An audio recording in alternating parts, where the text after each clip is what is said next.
नमस्कार. इनेक्स अकॅडमीमध्ये आपल्या सर्वांचं स्वागत. या लेक्चरमध्ये आपण कम्युनिकेशन या युनिटवर चर्चा करणार आहोत. इनेक्स अकॅडमीच्या पेपर वनच्या कोर्समध्ये प्रिव्हियस इयरमधील प्रत्येक प्रश्नाचे सविस्तर स्पष्टीकरण, सिलेबसमधील प्रत्येक टॉपिकवर थेरी लेक्चर व मॉक टेस्ट इन्क्लूड केले आहेत. सोप्या भाषेमध्ये व खूप अट्रॅक्टिव्ह एज्युकेशनल व्हिडिओज आपल्याला उपलब्ध केले जातील. अधिक माहितीसाठी आपण 9881127789 वर संपर्क करू शकता. महाराष्ट्र सेट परीक्षेमध्ये कम्युनिकेशन या युनिटवर 5 प्रश्न विचारले जातात. या लेक्चरमध्ये महाराष्ट्र सेट 2019ला कम्युनिकेशन या युनिटवर विचारण्यात आलेल्या प्रश्नांवर आपण चर्चा करणार आहोत. Traffic signals are example of blank communication असा प्रश्न विचारलेला आहे.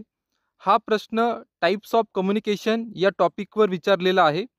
महाराष्ट्र सेटच्या दृष्टिकोनातून टाइप्स ऑफ कम्युनिकेशन अत्यंत महत्त्वाचा टॉपिक आहे, कारण प्रत्येक वर्षी या टॉपिकवरून परीक्षेत प्रश्न विचारला जातो. आपण टाइप्स ऑफ कम्युनिकेशन बघूया व त्यानंतर प्रश्न सोडवण्याचा प्रयत्न करू. On the basis of participants कम्युनिकेशनचे 4 टाइप्स आहेत. First intrapersonal, second interpersonal, third group communication, fourth mass communication. On the basis of participants म्हणजे कम्युनिकेशनमध्ये किती व्यक्तींचा सहभाग आहे त्यानुसार हे टाइप्स केलेले आहेत. On the basis of channels कम्युनिकेशनचे 2 टाइप्स आहेत. First verbal, second non verbal. On the basis of channels म्हणजे कम्युनिकेशन कोणत्या माध्यमातून झालेलं आहे त्यानुसार हे टाइप्स केलेले आहेत. On the basis of purpose कम्युनिकेशनचे 2 टाइप्स आहेत. First formal, second informal.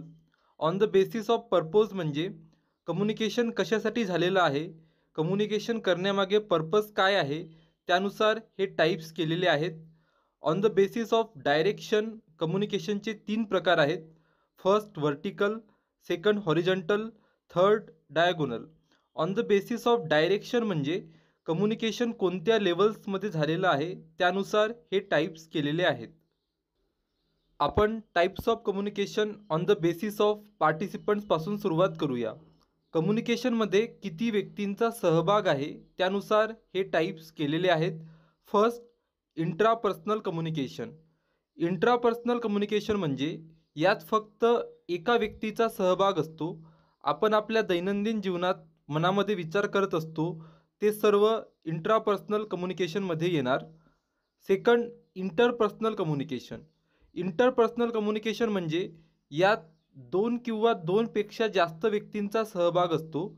2 मित्र एकमेकांसोबत चर्चा करत आहेत तर हे इंटरपर्सनल कम्युनिकेशनचे उदाहरण आहे. Third group communication. Group communication म्हणजे जेव्हा कम्युनिकेशन एका ग्रुपमध्ये सुरू असतो. टीम मीटिंग, क्लासरूम टीचिंग हे ग्रुप कम्युनिकेशनचे उदाहरण आहे. Fourth mass communication. Mass communication म्हणजे लार्ज नंबर ऑफ पीपलसोबत मास मीडियाचा वापर करून कम्युनिकेशन करणे. आपण टेलिव्हिजन, न्यूजपेपरमध्ये बातमी बघतो किंवा बातमीचे वाचन करतो, ते मास कम्युनिकेशनचे उदाहरण आहे. Next on the basis of channels. Communication कोणत्या माध्यमातून झालेलं आहे त्यानुसार हे टाइप्स केलेले आहेत. First verbal communication. जर शब्दांचा वापर करून कम्युनिकेशन करण्यात आला असेल तर त्या कम्युनिकेशनला आपण व्हर्बल कम्युनिकेशन म्हणतो. आपण बोलताना शब्दांचा वापर करतो ते व्हर्बल कम्युनिकेशनमध्ये येणार. जर आपण एखादा पत्र लिहिला तर त्यात पण शब्दांचा वापर होतोच, त्यामुळे ते सुद्धा व्हर्बल कम्युनिकेशनचाच भाग आहे. व्हर्बल कम्युनिकेशन ओरल व रिटनसुद्धा राहू शकतो. Second non verbal communication. जर शब्दांचा वापर न करता आपण कम्युनिकेशन करत आहोत तर त्या कम्युनिकेशनला आपण नॉन व्हर्बल कम्युनिकेशन म्हणतो. Body language, facial expressions, eye contact या प्रकारच्या विविध माध्यमातून आपण हे कम्युनिकेशन करू शकतो. Next on the basis of purpose. Communication कशासाठी करण्यात येत आहे, कम्युनिकेशन करण्यामागे काय पर्पज आहे त्यानुसार हे टाइप्स केलेले आहेत. First formal. ऑफिशियल पर्पजसाठी करण्यात आलेल्या कम्युनिकेशनला आपण फॉर्मल कम्युनिकेशन म्हणतो. फॉर्मल कम्युनिकेशन स्ट्रक्चर्ड असतं. मेमोज, रिपोर्ट्स, ऑफिशियल मीटिंग्समधील कम्युनिकेशन हे फॉर्मल कम्युनिकेशनचे उदाहरणे आहेत. Second informal. इन्फॉर्मल म्हणजे अनऑफिशियल कम्युनिकेशन. आपण अनऑफिशियल वेमध्ये जे डिस्कशन कन्व्हर्सेशन करतो ते इन्फॉर्मल कम्युनिकेशनमध्ये येणार. Next, on the basis of direction. Communication कोणत्या लेवल्समध्ये झालेलं आहे त्यानुसार हे टाईप्स केलेले आहेत. First, vertical communication. जेव्हा ऑर्गनायझेशनमध्ये कम्युनिकेशन सिनियर पदाच्या व्यक्तीकडून ज्युनियर पदाच्या व्यक्तीसोबत किंवा ज्युनियर पदाच्या व्यक्तीकडून सिनियर पदाच्या व्यक्तीसोबत केलं जातं त्याला व्हर्टिकल कम्युनिकेशन म्हणतात. यामध्ये दोन प्रकार आहेत. जेव्हा ज्युनियर पदाच्या व्यक्तीकडून सिनियर पदाच्या व्यक्तीसोबत कम्युनिकेशन होतं त्याला अपवर्ड कम्युनिकेशन म्हणतात. जेव्हा सिनियर पदाच्या व्यक्तीकडून ज्युनियर पदाच्या व्यक्तीसोबत कम्युनिकेशन होतं त्याला डाउनवर्ड कम्युनिकेशन म्हणतात. मुख्याध्यापक शिक्षकांना सूचना देतात, हे व्हर्टिकल कम्युनिकेशनचं उदाहरण आहे व डायरेक्शन डाउनवर्ड आहे, कारण यामध्ये मुख्याध्यापक सिनियर पदाचे व्यक्ती आहेत व शिक्षक त्यांच्यापेक्षा ज्युनियर पदाचे व्यक्ती आहेत. यामध्ये व्हर्टिकल स्ट्रेट लाईनमध्ये कम्युनिकेशन होतो त्यामुळे याला व्हर्टिकल कम्युनिकेशन म्हणतात. Second, horizontal communication. ऑर्गनायझेशनमधील सेम लेवलच्या व्यक्ती किंवा डिपार्टमेंटमधील कम्युनिकेशनला हॉरिझॉन्टल कम्युनिकेशन म्हणतात. जेव्हा शाळेतील शिक्षक एकमेकांसोबत चर्चा करतात ते हॉरिझॉन्टल कम्युनिकेशनमध्ये येणार, कारण सर्व शिक्षक एकाच लेवलच्या पदावर आहेत. यामध्ये हॉरिझॉन्टल लाईनमध्ये कम्युनिकेशन होतो त्यामुळे याला हॉरिझॉन्टल कम्युनिकेशन म्हणतात. Next, diagonal communication. Diagonal communication म्हणजे पोझिशन, स्टेटस, लेवलच्या लिमिटेशन कट करून फ्री फ्लोमध्ये कम्युनिकेशन केलं जातं. वेगवेगळ्या लेवल्स, वेगवेगळ्या डिपार्टमेंटमधील एम्प्लॉईजचं कम्युनिकेशन डायगोनल कम्युनिकेशनमध्ये येणार. या कम्युनिकेशनमध्ये डायरेक्शन डायगोनलसारखी असते त्यामुळे याला डायगोनल कम्युनिकेशन म्हणतात. आपल्याला ट्रॉफिक सिग्नल संदर्भात प्रश्न विचारलेला आहे.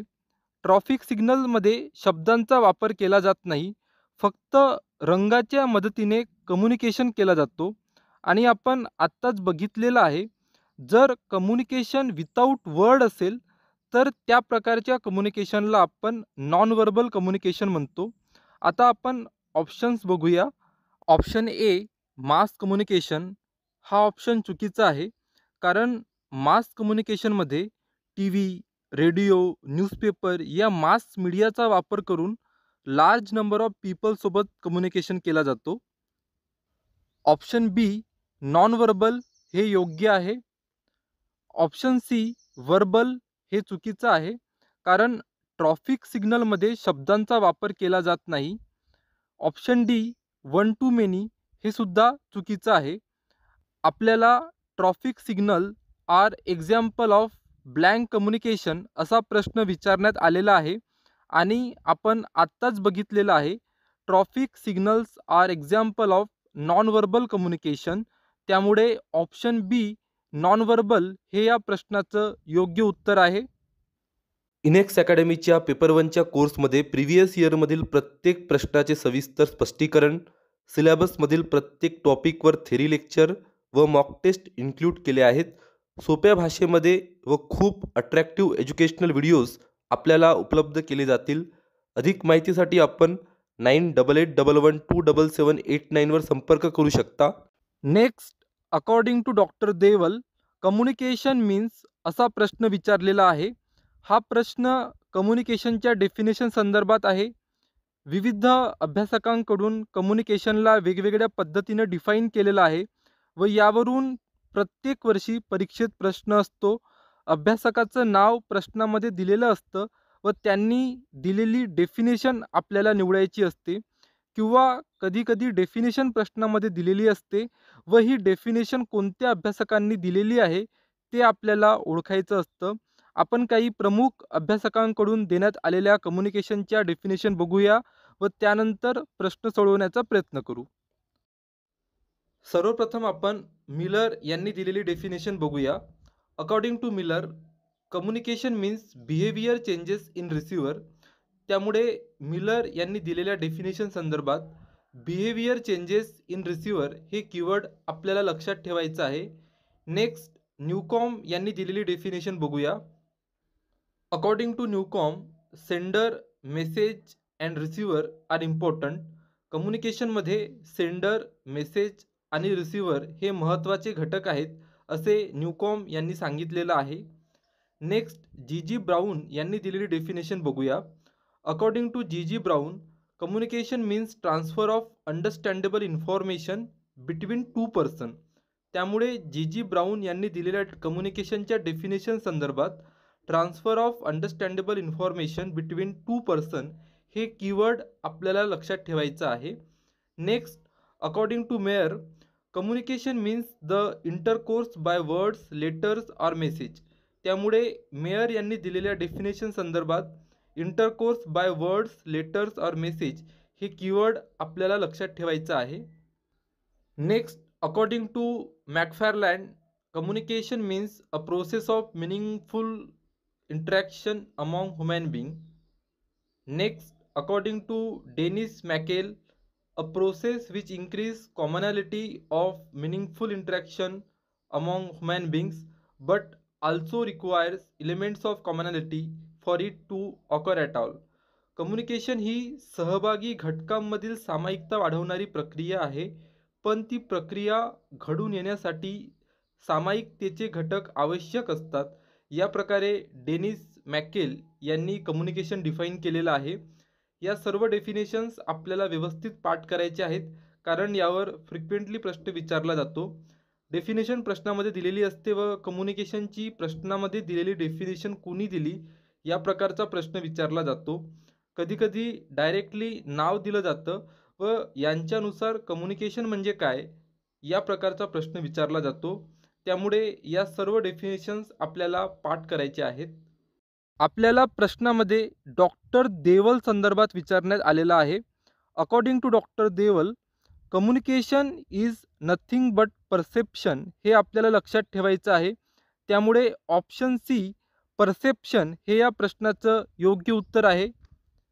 Next, to select media to teach a lesson to class, teacher should consider objective of the lesson, age group of student, knowledge about media असा प्रकारचा प्रश्न विचारलेला आहे. Option A teaching method, option B teaching aids, option C mass media आणि option D evaluation system दिलेला आहे. वर्गात पाठ शिकवण्यासाठी माध्यमाची निवड करताना काय लक्षात घ्यायला पाहिजे ते आपल्याला निवडायचं आहे. हा प्रश्न थिंक अँड पिक या कॅटेगरीमध्ये आपण ठेवू शकतो, कारण यामध्ये पर्टिक्युलर नॉलेजची गरज नसते. आपण व्यवस्थित विचार करून योग्य पर्यायाची निवड करू शकतो. शिकवण्यासाठी teaching method, teaching aids, mass media महत्त्वाचे असतात, परंतु प्रश्नामध्ये आपल्याला शिकवण्यासाठी काय लक्षात घ्यायला पाहिजे असा प्रश्न विचारलेला नाही. प्रश्नामध्ये आपल्याला माध्यमाची निवड करताना काय लक्षात घ्यायला पाहिजे असा प्रश्न विचारलेला आहे. आणि शिकवण्यासाठी माध्यमाची निवड करताना इव्हॅल्युएशन सिस्टीम लक्षात घेणं खूप गरजेचं असतं. जर आपण निवडलेल्या माध्यमातून विद्यार्थ्यांचं इव्हॅल्युएशन करता येत नसेल तर टीचिंग लर्निंगची प्रोसेस पूर्ण होऊ शकत नाही. त्यामुळे वर्गात पाठ शिकवण्यासाठी माध्यमाची निवड करताना शिक्षकाने पाठाचे उद्दिष्टे, विद्यार्थ्यांचा वयोगट, वापरल्या जाणाऱ्या माध्यमाचे ज्ञान व मूल्यमापन व्यवस्था लक्षात घ्यायला पाहिजे. त्यामुळे ऑप्शन डी इव्हॅल्युएशन सिस्टीम हे या प्रश्नाचं योग्य उत्तर आहे. Next, customers coming to mall and sharing some common interest and group based activities steadily increasing, this is the example of blank group असा प्रश्न विचारलेला आहे. आपण शॉपिंगसाठी मॉलमध्ये जातो व तिथे काही कस्टमरसोबत बोलतो व आपला जो ग्रुप तयार होतो त्याला ओपन ग्रुप म्हणतात. ओपन ग्रुप म्हणजे असा ग्रुप ज्यामध्ये आपण आपल्या इच्छेनुसार जॉईन होऊ शकतो व आपल्याला वाटेल तेव्हा आपण ग्रुप लिव्ह करू शकतो. ओपन ग्रुपची मेंबरशिप फिक्स नसते. मॉलमध्ये आपल्याला इतर कस्टमरसोबत बोलायलाच पाहिजे असं काही बंधन नसतं. आपण आपल्या इच्छेनुसार त्या ग्रुपमध्ये सहभाग घेऊ शकतो किंवा ग्रुपमधून लिव्ह पण होऊ शकतो. त्यामुळे ऑप्शन ए ओपन हे या प्रश्नाचं योग्य उत्तर आहे. Next, sometimes mass media mislead society because receivers are blank असा प्रश्न विचारलेला आहे. हा प्रश्नसुद्धा थिंक अँड पिक या कॅटेगरीमध्ये आपण ठेवू शकतो. आपण या प्रश्नामधील काही कीवर्ड्स बघूया. मास मीडिया म्हणजे यामध्ये टेलिव्हिजन, न्यूजपेपर यांचा समावेश होतो व हेटेरोजिनियस ऑडियन्स म्हणजे कॅरेक्टरिस्टिकमध्ये डिफरन्स असणारे ऑडियन्स. म्हणजे काहींचं खूप शिक्षण झालेलं आहे, काही शिकलेले नाहीत, काही पुरुष आहेत, तर काही महिला, काही लहान मुलं, तर काही वृद्ध. या प्रकारे डिफरंट कॅरेक्टरिस्टिक जर ऑडियन्सची असतील, तर त्या ऑडियन्सला हेटेरोजिनियस ऑडियन्स म्हणतात.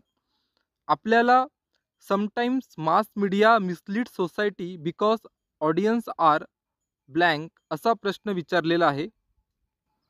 ऑप्शन ए हेटेरोजिनियस हे अगदी योग्य आहे. कारण जर एखादी माहिती मास मीडियामधून फक्त लहान मुलांसाठी देण्यात येत आहे व ती माहिती वृद्धांनी बघून त्यानुसार कार्यवाही केली, तर मास मीडियामुळे समाज चुकीच्या मार्गाला लागू शकतो. हेटेरोजिनियस ऑडियन्स असेल तर त्यात वेगवेगळ्या कॅरेक्टरिस्टिकचे लोक असतात व त्यामुळे मास मीडिया थ्रू मिसलीड होण्याचे चान्स खूप जास्त असतात. Option be in large number. Mass media हे लार्ज नंबर ऑफ ऑडियन्ससाठीच असतं. त्यामुळे या फॅक्टरमुळे सोसायटी मिसलीड होऊ शकत नाही. Option C illiterate. इलिटरेट असल्यामुळे मास मीडियामधून मिळणारा मॅसेज समजण्यासाठी अडथळा निर्माण होऊ शकतो, परंतु सोसायटी मिसलीड होत नाही. Option D critical. जर ऑडियन्स क्रिटिकल असतील तर ते मिसलीड होऊच शकत नाही. त्यामुळे ऑप्शन ए हेटेरोजिनियस हे या प्रश्नाचं योग्य उत्तर आहे. आपण प्रिव्हियस इयर क्वेश्चन थ्रू महत्त्वाच्या कन्सेप्ट शिकत आहोत. ज्या कन्सेप्ट वारंवार यूज होत आहेत ते आपल्यासाठी खूप जास्त महत्त्वाचे आहेत. ज्या कन्सेप्ट आपण फर्स्ट टाईम ऐकल्या किंवा आपल्याला याआधी माहीत नव्हत्या, त्या आपण व्यवस्थित नोट करून ठेवा. भविष्यात प्रश्न सोडवण्यासाठी व रिव्हिजनसाठी आपल्याला नक्की मदत होईल. इनेक्स अकॅडमीला आपला बहुमूल्य वेळ दिल्याबद्दल खूप खूप आभार. धन्यवाद.